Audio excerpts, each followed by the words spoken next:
नमस्कार. स्वागत आहे तुमचं आपल्या यूट्यूब चॅनल सोनाली रेसिपीजमध्ये. तर आजची खास रेसिपी आज आपण बनवणार आहे मूग डाळीचा चिला. खूपच चविष्ट आणि एकदम सॉफ्ट, अतिशय झटपटीत तयार होणारी सोपी रेसिपी आहे. सकाळचा नाश्ता असो किंवा टिफिनसाठी काही हेल्दी द्यायचं असेल तर ही एकदम बेस्ट रेसिपी आहे. चला तर मग या रेसिपीसाठी लागणारे संपूर्ण साहित्य व कृती पाहून घेऊ.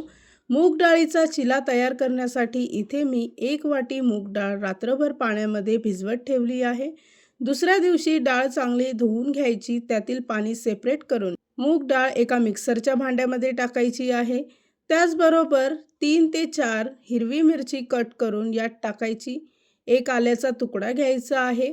4 ते 5 लसणाच्या पाकळ्या टाकून थोडंसं पाणी टाकायचं आणि याची बारीक पेस्ट तयार करून घ्यायची. तयार केलेलं वाटण एका भांड्यामध्ये काढायचं आहे.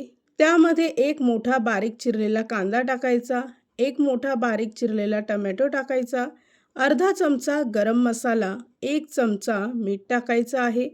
2 चमचे तांदळाचं पीठ टाकून 1 चमचा बेसन पीठ टाकायचं आहे किंवा चणा डाळीचं पीठ टाकायचं आहे.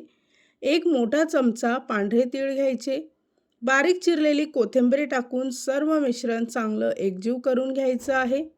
इथे आपलं मूग डाळीचा चिला तयार करण्यासाठी मिश्रण तयार झालं आहे. त्यानंतर पॅनवर थोडंसं तूप किंवा तेल टाकायचं. एक पळी मिश्रण यावर टाकून पसरवून घ्यायचं आहे. गॅसचा फ्लेम मध्यम आचेवर करायचा. त्यावर झाकण ठेवून 1 मिनिटासाठी चिला एका बाजूने भाजून घ्यायचा. पुन्हा त्याच्यावर थोडंसं तूप किंवा तेल टाकायचं आणि दुसऱ्या बाजूने पलटी करून पुन्हा 1 मिनिटासाठी चिला भाजून घ्यायचा आहे.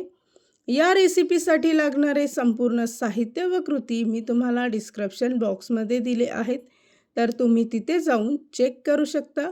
अशाच पद्धतीने बाकीचा मूग डाळीचा चिला इथे मी तयार करून घेते.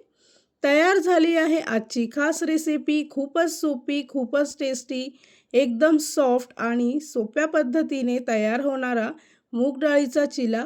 सकाळच्या नाश्त्यासाठी किंवा टिफिनसाठी ही रेसिपी एकदम बेस्ट आहे. ही रेसिपी तर तुम्ही नक्की ट्राय करून बघा, तुम्हाला खूपच आवडेल. आणि जर का तुम्हाला हा आजचा व्हिडिओ आवडला असेल तर प्लीज लाईक, शेअर आणि कमेंट करा. चॅनलवर नवीन असाल तर सबस्क्राईब करा. सबस्क्राईब केल्यामुळे काय होईल, ज्या वेळेस मी रेसिपीचा नवीन व्हिडिओ अपलोड करेल तर त्याचं नोटिफिकेशन तुमच्या मोबाईलवर येईल. आणि पुन्हा भेटूया आपण अशीच एक रेसिपी घेऊन.